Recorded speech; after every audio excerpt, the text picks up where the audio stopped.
નમસ્તે વિદ્યાર્થી મિત્રો,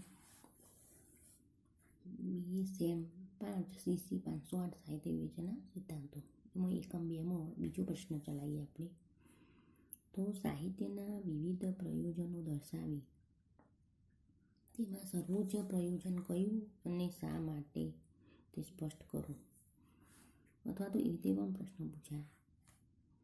તો સાહિત્યના વિવિધ પ્રયોજનો દર્શાવી આનંદના પ્રયોજનને સકલ પ્રયોજન મૂલીભૂત શા માટે કહ્યું છે તે સમજાવો. અથવા તો આ રીતે પણ પ્રશ્ન પૂછાય. તો સાહિત્યના પ્રયોજનનો પરિચય કરાવી તમને કયું પ્રયોજન સાથી અને શ્રેષ્ઠ લાગે છે તે સ્પષ્ટ કરો.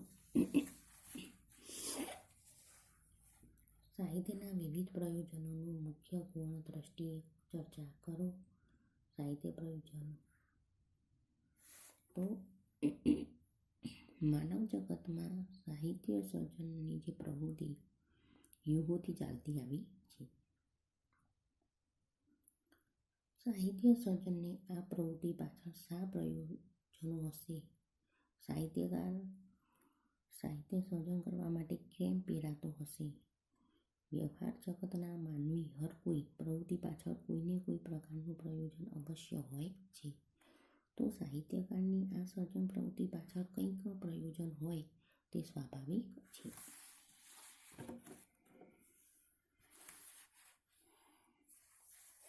સાહિત્યના પ્રયોજનની બાબતમાં ભારતીય તેમજ પાશ્ચાત્ય મીમાંસકોએ વિશદ ચર્ચા વિચારણા કરેલી છે.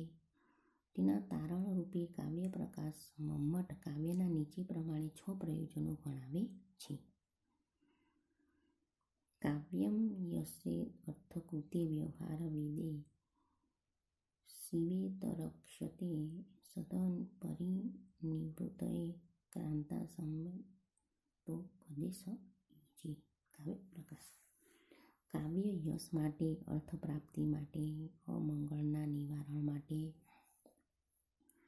વ્યવહારના જ્ઞાન માટે, તત્કાળ આનંદ માટે અને પ્રિય પત્નીના જેવા મીઠા ઉપદેશ માટે સર્જાય છે. અર્થાતો મમ્મટની દ્રષ્ટિએ કાવ્યના 6 પ્રયોજનો આ પ્રમાણે ગણાવી શકાય. નંબર 1 અવિલંબિત આનંદ. નંબર 2 કાંતા સંમિત ઉપદેશ. નંબર 3 વ્યવહાર જ્ઞાન. નંબર 4 યશ પ્રાપ્તિ. નંબર 5 અર્થ પ્રાપ્તિ. નંબર 6 અનિષ્ટનું નિવારણ. આ 6 પ્રયોજનો ઉપરાંત પશ્ચિમના વિવેચકોએ પણ સાહિત્યના પ્રયોજનો વિશે વિચારણા કરી છે. તેમાંના કેટલાકના મતે અભિવ્યક્તિ એક્સપ્રેશન, કેટલાકના મતે અવગમન કોમ્યુનિકેશન, એરિસ્ટોટલ જેવા કેટલાકના મતે કેથાર્સિસ, તો સ્કિન જેવા કેટલાકના મતે તો નીતિબોધનને કાવ્યના પ્રયોજનો ગણવામાં આવ્યા છે. આપણા ભારતીય કાવ્ય મીમાંસકોના મંતવ્યોને લક્ષમાં લઈને સાહિત્યના મુખ્ય પ્રયોજનો આ પ્રમાણે નોંધી શકાય. નંબર 1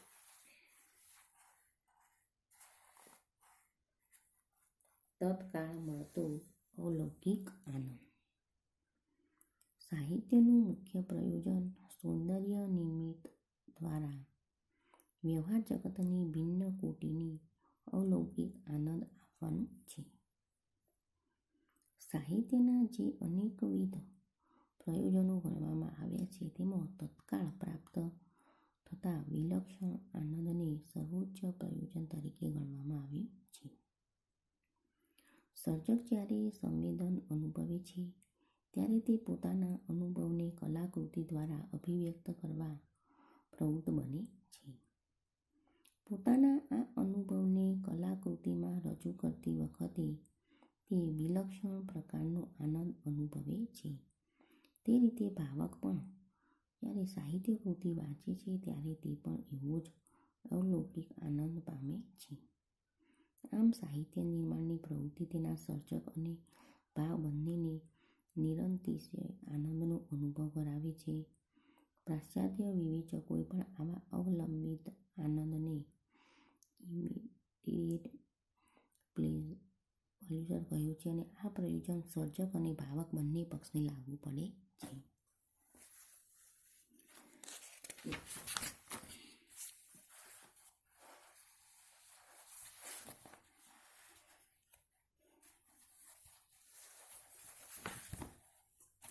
કોઈ પણ સાહિત્ય કૃતિ બીજા ગમે તેટલા પ્રયોજનો સિદ્ધ કરે, પરંતુ જો તે આનંદ ન આપી શકે તો સાહિત્ય કૃતિ તરીકે તેનું મૂલ્ય ઉતરતું જ ગણાય.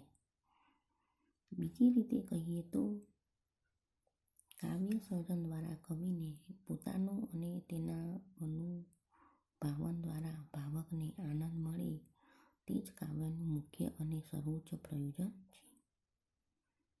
કાવ્યમાંથી મળતો આનંદ આ ભૌતિક જગતના વ્યવહાર જીવનમાંથી મળતા આનંદ કરતાં જુદા જ પ્રકારનો ઉચ્ચ કોટીનો અને અલૌકિક હોય છે. ભૌતિક જગતના સુખો સ્થૂળ અને ક્ષણિક હોય છે, જ્યારે કાવ્ય જગતનો આનંદ સૂક્ષ્મ અને ચિરંજીવ હોય છે, જે આપણા ચિત્તને વ્યાપકતાનો અનુભવ કરાવે છે. કાવ્યના આવા આનંદને પ્રાચીન ભારતીય મીમાંસકોએ બ્રહ્માનંદ સહોદર બ્રહ્માના આનંદ જેવું કહીને તેને ભારતીય મહત્તા દર્શાવી છે. કોઈપણ સાહિત્યકાર અને સાહિત્ય કૃતિનું સાચું સામર્થ્ય ભાવકને આવો અવલંબિત અને અલૌકિક આનંદ પમાડવાનું રહેલું છે. ઘણા પાશ્ચાત્ય વિવેચકોએ પણ આનંદને કાવ્યનું મુખ્ય પ્રયોજન ગણાવ્યું છે. કોલરીજ કહે છે, કાવ્ય આપણને સૌંદર્યના માધ્યમ દ્વારા તત્કાળ આનંદ આપે છે. શૈલી, કીટ્સ અને હેડલી જેવા સર્જકો પણ કવિતામાં પ્રાપ્ત થતા કલ્પનાજન્ય આનંદ પર ભાર મૂકે છે. ટૂંકમાં કાવ્યનો આસ્વાદ ભાવકને ઉત્કૃષ્ટ ભૂમિકાએ લઈ જઈને અલૌકિક પરમ આનંદની અનુભૂતિ કરાવે છે. નંબર 2. ક્રાંતા સંમિત ઉપદેશ. આચાર્ય મમ્મટે ઉપદેશને પણ કાવ્યનું એક મહત્વનું પ્રયોજન ગણાવ્યું છે. તેમણે ઉપદેશ શબ્દનો ક્રાંતા સંમિત એવું વિશેષણ સહેતુક લગાડાયું છે. અર્થાત ઉપદેશ કાવ્યમાં હોય તો તે ક્રાંતા પ્રિય સ્ત્રીની મીઠી મધુર વાણી જેવો આનંદપ્રદ હોવો જોઈએ. જગતના સાહિત્ય તરફ દ્રષ્ટિપાત કરીશું તો જણાશે કે સાહિત્ય આનંદ આપવાની સાથે સાથે જન સમાજને દોરવામાં, તેની નીતિ ભાવનાને ઘડવામાં અને તેનું ઉદ્દીકરણ કરવામાં ઉપયોગી બન્યું છે.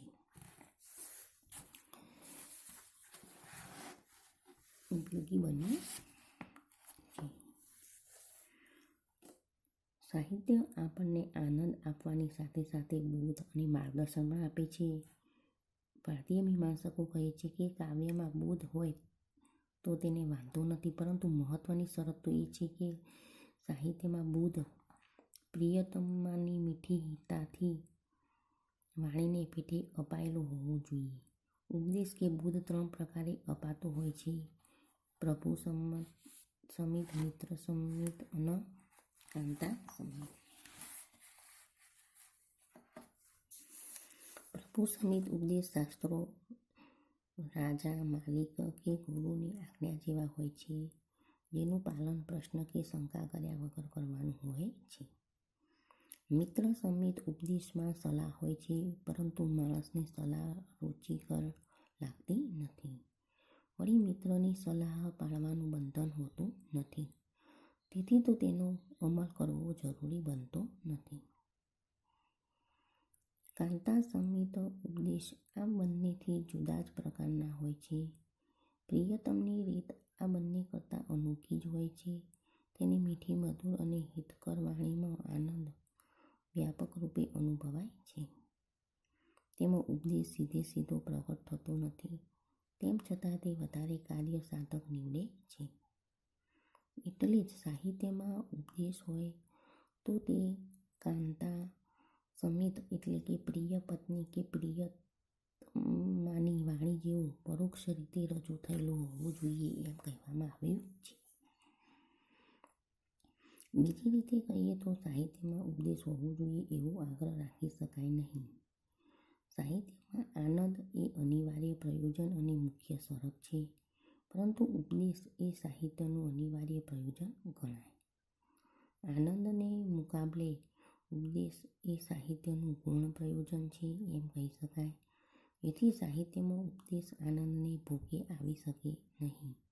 જો સાહિત્ય કૃતિમાં ઉપદેશ આવે તો તે આનંદની સાથે સાથે આનંદને હાનિકારક ન બને તે રીતે આવવો જોઈએ. જગતની ઉત્તમ ગુણવત્તાવાળી સાહિત્ય કૃતિઓમાં ઉપદેશ હોય છે ખરો, પણ કાંતા સંહિત અથવા તો પરોક્ષ રીતે રજૂ થયેલો હોય છે. નંબર 3, વ્યવહાર જ્ઞાન. વ્યવહારનું જે જ્ઞાન એ પણ સાહિત્યનું એક નોંધપાત્ર પ્રયોજન છે. સાહિત્ય કૃતિ દ્વારા સર્જક પોતાના અનુભવને રજૂ કરે છે અને ભાવક તે સાહિત્ય કૃતિ વાંચે તો તેનો અનુભવ કરી શકે છે. સાહિત્ય કૃતિ દ્વારા ભાવકને વ્યવહાર જગતનો વ્યાપક અને ગહન પરિચય થાય છે. મહાભારત, રામાયણ જેવા મહાકાવ્યોમાંથી પણ આપણને રાજનીતિ, ધર્મ, તત્વજ્ઞાનનું તેમજ માનવ સ્વભાવ અને તેમાં આવતા પરિવર્તનોનું ઊંડું જ્ઞાન થાય છે. આધુનિક નવલકથાઓ, વાર્તાઓ વગેરે દ્વારા આપણને સમાજ દર્શન અને સંસ્કૃતિ દર્શન પ્રાપ્ત થાય છે. શેક્સપિયર જેવા પ્રતિભાશાળી નાટ્યકારોના નાટકો દ્વારા આપણને માનવ હૃદયના ઊંચામાં ઊંચા શિખરો અને અધમ ખીણોનું પણ એક સાથે દર્શન થાય છે. પ્રત્યેક સાહિત્ય કૃતિમાં ઉપદેશ હોય કે ન હોય, પરંતુ તેમાં માનવ સમાજ અને માનવ જીવનની સારી નસરી અનેકવિધ બાબતોનો આપણને પરિચય અવશ્ય થાય છે. સાહિત્ય કૃતિમાં વ્યવહાર જીવનનું જે જ્ઞાન મળે તે સીધું બોધદાયક માર્ગદર્શન ન પણ હોય. જીવનની નિર્ભળ વાસ્તવિકતા, અંધારી દુનિયા તેમજ માનવ જીવનની વિકૃતિ દર્શાવતા ચિત્રો પણ તેમાં હોઈ શકે છે. મેથ્યુ આર્નોલ્ડે સાહિત્યને જીવનની સમીક્ષા કહ્યું છે, કેમ કે સાહિત્ય કૃતિમાં લેખકનું માનવ જીવન વિશેનું દર્શન રજૂ થતું હોય છે. આમ છતાં અહીં નોંધવું જોઈએ કે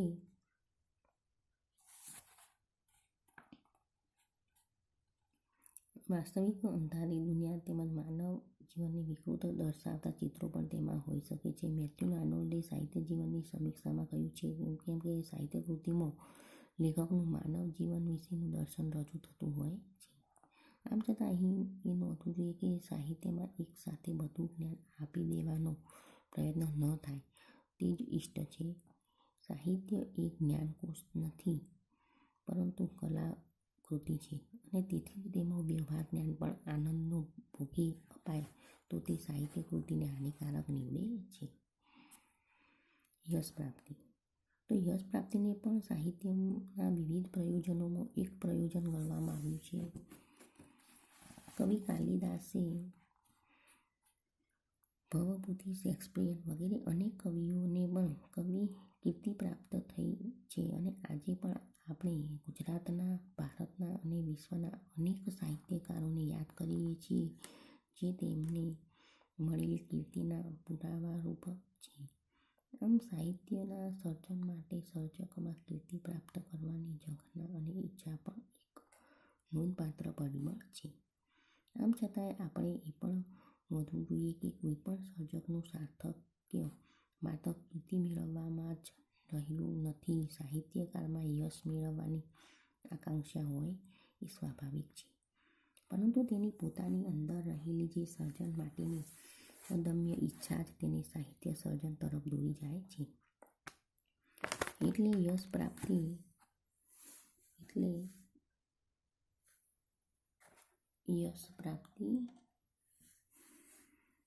એ સાહિત્યનું એક ગૌણ પ્રયોજન છે એમ કહી શકાય. વળી આ પ્રયોજન માત્ર સર્જક પક્ષે છે, ભાવકને તેની સાથે કશો જ સંબંધ નથી.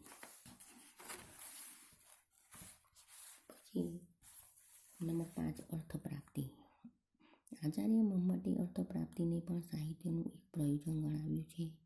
આપણે જાણીએ છીએ કે ઘણા સાહિત્યકારોને તેમની સાહિત્ય સર્જનની પ્રવૃત્તિને પરિણામે સારા પ્રમાણમાં ધન પ્રાપ્તિ થાય છે.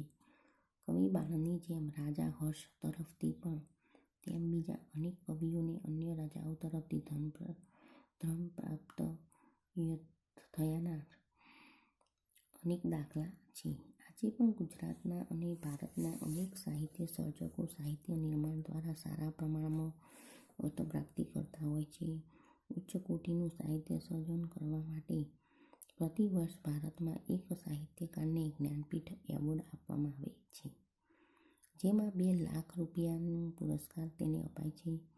આમ સાહિત્ય સર્જન વડે અર્થપ્રાપ્તિ પણ થાય છે ખરી, પરંતુ આવી અર્થપ્રાપ્તિ એ સાહિત્ય પ્રવૃત્તિનું જ આનુષંગિક પરિણામ ગણાય છે, કેમ કે સાચો સાહિત્ય સર્જક માત્ર અર્થપ્રાપ્તિનું હેતુથી જ સર્જન કરતો નથી.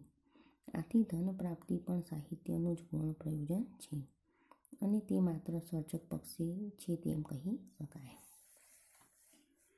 અમંગલનું નિવારણ. આચાર્ય મમ્મટે અમંગલના નિવારણને પણ સાહિત્યના એક પ્રયોજન તરીકે નોંધ્યું છે. આ પ્રયોજનને સમજાવતા તેઓ ઉદાહરણ આપે છે કે કવિ મયુરને બાણીની પત્નીએ આપેલા શ્રાપથી રોગ થયો હતો. આ રોગનું નિવારણ આદિત્ય સૂર્યની સ્તુતિ વડે કર્યું હતું. કવિ જગન્નાથે ગાંગલહરિના 52 શ્લોક વડે ગંગાજીની સ્તુતિ કરીને ગંગાના પાણી 52 પગથિયાં ઊંચે ચડાવીને પોતાની પ્રેમિકાને પવિત્ર બનાવી હતી. કવિ જયદેવે ગીતગોવિંદ ગાઈને પોતાની પ્રિયતમા પદ્માવતીને સજીવન કરી હતી. આમ માનવ ચિત્તમાં રહેલી અમંગળ વૃત્તિઓ અને સમાજમાં પ્રવર્તતા અનિષ્ટોને નાબૂદ કરવાની પ્રેરણા આપવામાં સાહિત્યે ફાળો આપ્યો છે. એ દ્રષ્ટિએ પ્રયોજનનો સ્વીકાર કરવો હોય તો કરી શકાય. જેમ કે અંકલ ટોમ્સ કેબિન નામની નવલકથાએ ગુલામી પ્રથા નાબૂદ કરવામાં ફાળો આપ્યો હતો. ટૂંકમાં માનવ મનની દૂષિત વૃત્તિઓ અને સમાજમાંના દૂષિત તત્વોને દૂર કરવામાં સાહિત્ય ફાળો આપી શકે છે. જોકે આ પ્રયોજન પણ સાહિત્યનું ગૌણ પ્રયોજન જ લેખાવું જોઈએ.